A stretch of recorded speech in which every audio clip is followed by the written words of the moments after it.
Hey guys, welcome back to another week of the Unnamed Cyber Talk. This week for your cyber pleasure, I think we're going to talk about what happened with Merck. Cyber pleasure, huh? Cyber pleasure today. All right. It's still a family show. I like where this is going. Let's go. What's your pleasure? So, a couple of weeks ago, we talked about how there was a traveler's cyber case that got for $1.5 million that went to court. Well, here's one from Merck that was 1.4 billion with a B, and they just settled. Well, it started in 2017 too. Yeah. So 6 years later, effectively 7 years. I guess it was a little over 6 years later from the time it happened. 6 years later for an infection that took all of 5 minutes to happen. Yeah. So let's mind-blowing speed. What was it? 10,000 machines. The first 10,000 machines in like 90 seconds or something. Yeah. Boom. Yep. Just to put it in perspective, we've been talking for a little bit more than 90 seconds right now. 10,000 machines destroyed. Taken right out. Let's join the Wayback Machine back to 2017, shall we? Go ahead. Let's take a journey back to 2017. So the NSA, being the lovely group, the 3-letter agency that we all love, we do love you, by the way. I'm on record saying that. They had kind of developed this exploit that they used to hack or allegedly hack countries, companies. Who knows? Maybe they were just doing testing and they found it, but it was something called Eternal Blue. The problem is it was stolen by the Shadow Brokers hacker group. In April of 2017, it was released. It exploited a vulnerability in Windows, so Microsoft Windows, in their implementation of SMB, which is basically for file sharing. So when you share files, you open files, that's SMB. Everybody uses it. Yeah, everybody uses it. Now, it was for the original version of SMB, which was more like a Windows XP thing that just carried over into like Windows 7. But Windows didn't handle what they did properly, and it just basically allowed remote people to execute code. Remote code execution is bad. We don't want hackers executing code on our computers. That means they can run programs, they can do whatever they want. Yeah. So out of that, 1 month after this was released in April of 2017, WannaCry hit. WannaCry was a ransomware that hit PCs that were unpatched all over the world. That same month, NotPetya was an attack that was originally targeted for the Ukraine, and it was not really ransomware. It was encryption, but it was effectively a wiper of a machine because it encrypted it so bad with no recovery aspect of it. So you never got a ransom for it. It just literally encrypted machines, including their boot. So you just, with no recovery. So it was effectively a wiper. This is really what we call like a weapon. It's a weaponized attack. Exactly. So 2017 gave us Emoji the movie and NotPetya. I never saw Emoji the movie, and I don't feel like I'm disappointed in saying that. I need to see that. So Microsoft had already patched this in May. However, we know how people are. People don't patch things in time. And if you're listening to this and you don't patch, I'm sorry, I'm probably talking about you. My bad. But it really was a bad thing because it spread so fast. Like they said, what'd you say, 10,000 in 90 seconds? I think it was like 20,000 in 5 minutes. And they think 40,000 worldwide. So imagine just going for a cup of coffee and finding out the whole office is shut down. Yeah. So Merck, out of this, we don't know the total number that got hit because they never really released that. But Merck obviously had a huge loss from this. Huge, right? It was a $1.4 billion thing. And Carl, you said 26 it's really insurance policies? Yeah, Bob had mentioned this before. You don't get an insurance company signing in a policy for over $1 billion. So what they do is they spread out the risk. It's basically the way insurance does it. The larger the pool. So they had 26 companies that went into this action. Quite a number of them had already settled, and so about 40% was still out there. 700 million out of this 1.4 billion.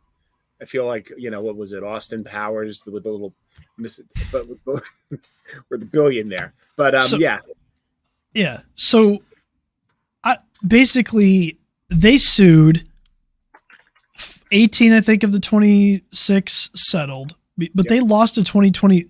A New York State appeals court affirmed a 2021 court ruling in Merck's favor, saying, let's back up. The insurance agencies basically said this was an act of war, and then they weren't going to pay. So a lot of these policies we see say that. But who declared it as an act of war? Was it the government? No. The insurance company. Okay. Insurance companies. So the people issuing it said it was an act of war.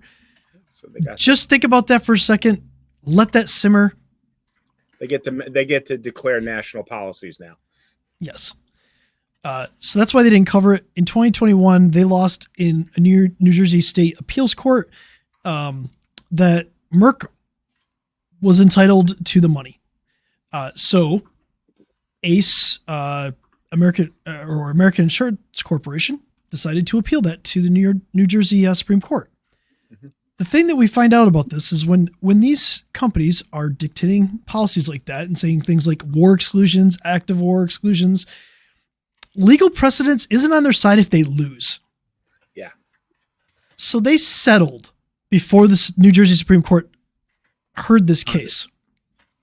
What does that tell us?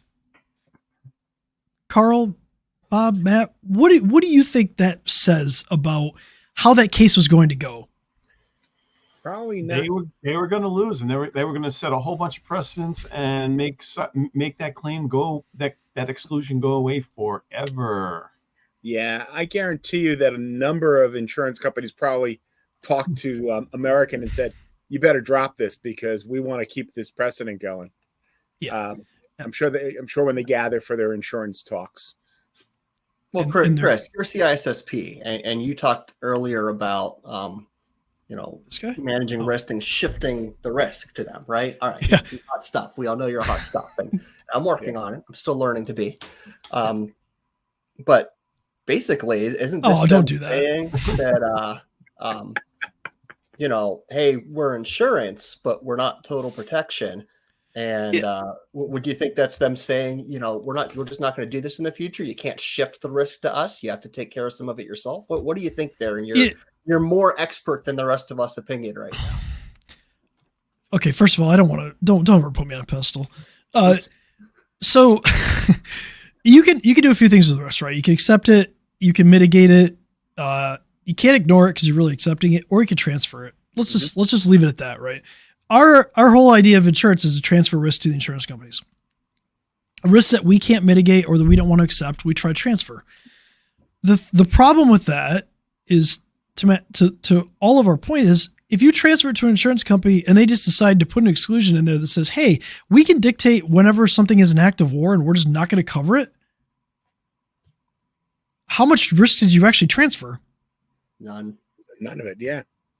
Or an unpredictable amount. I mean, you've transferred a lot, but you don't know the outcome, I suppose. You can't predict the outcome. Like, we can predict hurricanes, right?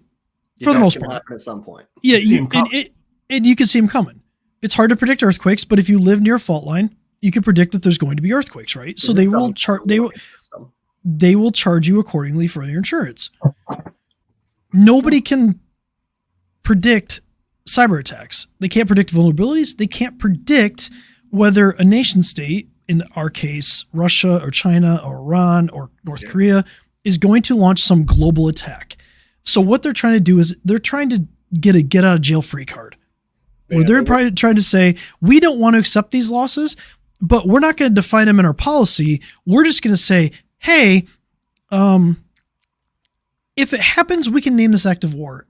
Katrina is a prime example of what insurance companies did to people, where they bought hurricane insurance, but they denied a lot of these coverages because they were like, well, their houses were destroyed, so they were going to be out so much money that they said, you know what? Your house wasn't destroyed by a hurricane. It was destroyed by a flood. Water damage. Which they tried to transfer then to the federal flood insurance, which is only $250,000. So if you have a $600,000 home on the ocean and only $250,000 of it is covered and you have a mortgage and you multiply that by how many people, and I'm not saying every home was 600,000, example, they tried to get out of paying it for that. Now they lost in court in a lot of cases, and Merck in this case won. But 6 years to fight this? It's a battle, and you look at the maturity of the product. I've sat in a conference once where they were talking from an insurance side. I kind of snuck in. They thought I was an agent, and they were talking about this. And the problem that they have is like when insurance comes back, its history is it started off with insuring boats. That's when the history of it. That's the reason why we were able to explore all the worlds we were able to, is we were able to mitigate that risk. So they pretty much have a pretty solid idea of what the type of risk is when they send out a boat out to sea. 400 plus years. They're still trying to catch up on cyber. And to give you how backwards it is right now, the most current records we have are 2022.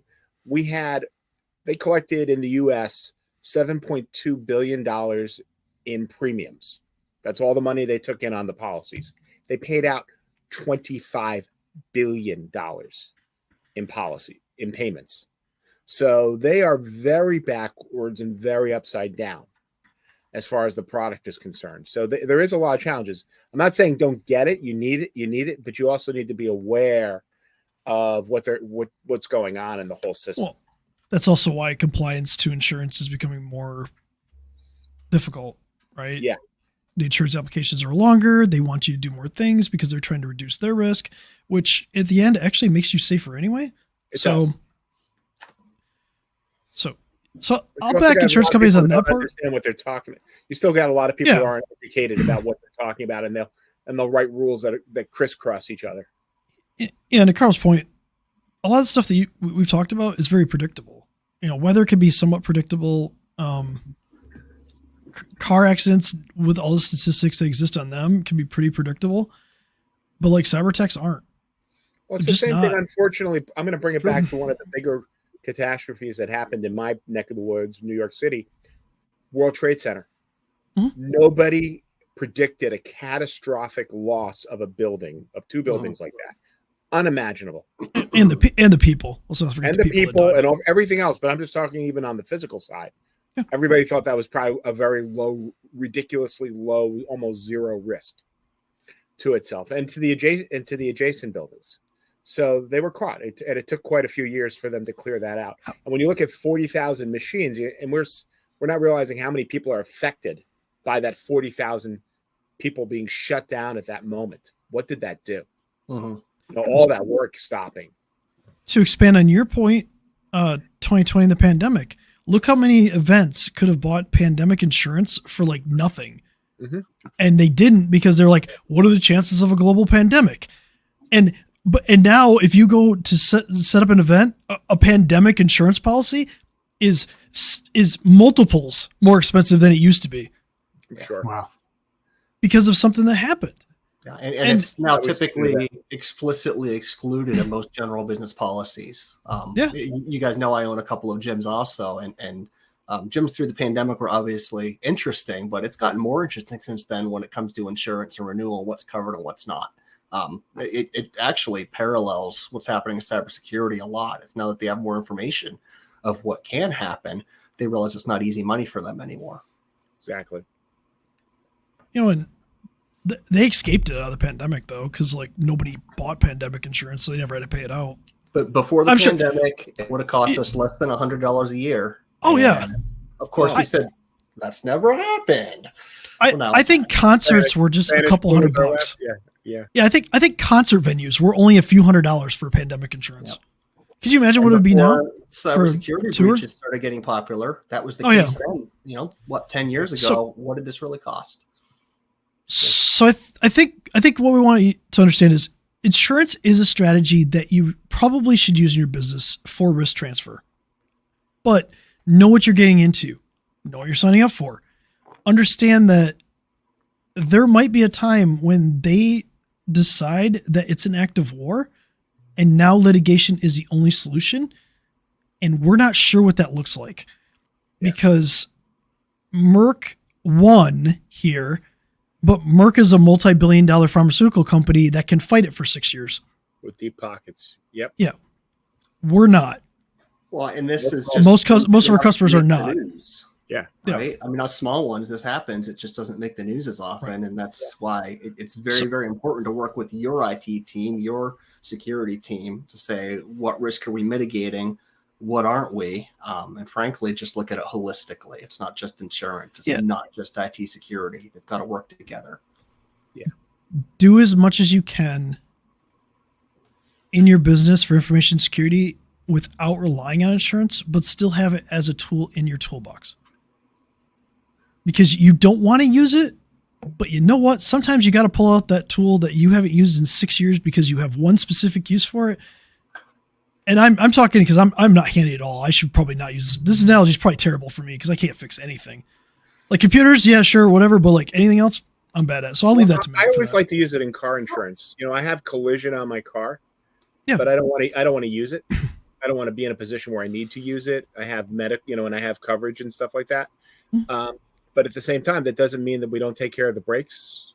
I make sure that we're trained. We're doing everything we can. But there's going to be sometimes an outside event, no matter how careful I am and how well prepared I am, that can still create tremendous injury. And the better prepared I am, the less likely that's going to be. And the same thing applies to your business. And you can consider insurance like the seatbelt in your car. You're trying to be a safe driver. You're servicing your car, doing everything. But that one time when you got to jam on those brakes and that seatbelt's going to hold you and protect you from banging your head on the dashboard or going through the windshield. That's what the cyber insurance is sitting out there to keep you whole. Exactly. Let your business run another day. Yeah, and this may be something like as we go through this, like a simple cyber attack against you that's ransomware, or maybe it's like a business email compromise or something like that. Those aren't going to be labeled as active wars, or they shouldn't be. We're talking about these major events like this, where this was a massive exploit of a vulnerability that just took over the world, right? So we don't expect to see that very often, but it's something that's going to happen again. I mean, but it also shows you the mindset of what they will do. Yeah. we have to pay for this much. Nah, it's an act of war. I don't want to do that. God. So Chris, as the resident expert, what's your final thoughts on moving on what people should be doing? What can I do this week? Every morning I wake up and panic. What would Chris do? I don't think that's a lovely issue. I'll get some bracelets made. Look, I just went through this course because I'm trying to get better. I'm always trying to get better at everything that I do. That's just something that for me, that's something that drives me. And I think the overarching thing to do is look at your company, look at your organization, identify your risks, and make a plan for them. And all of us can help you do that. If that's something that you want to do, if you're not ready, that's fine too. But I don't think any business is excluded from this.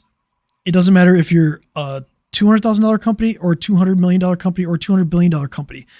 We all have risks. We all need to identify them. And if we have a plan for those risks, we're all better off. And we're not going to panic when something bad something bad happens. Right? Like maybe it's a ransomware attack. Maybe it's not. Maybe somebody inside your company steals information from you. Again, you should have a plan for it. Be prepared. Yep. Yeah, be prepared. I'm a Boy Scout. I'm an Eagle Scout. Bob's been in Boy Scouts. I don't know if you're an Eagle Scout though, but I'm long removed from that though. But I train Eagle Scouts. I got 2 kids in Scouts. There you go. And be prepared. So just a dad, that requires being prepared for anything. That's basically totally unprecedented every moment. All right, guys, we're at 19 minutes now. Let's give people their day back, and and next week I think we're going to talk about identity and the importance of identity. So keep in if you have any questions, drop them to any of us, and we'll talk about them next week. But have a good week, guys.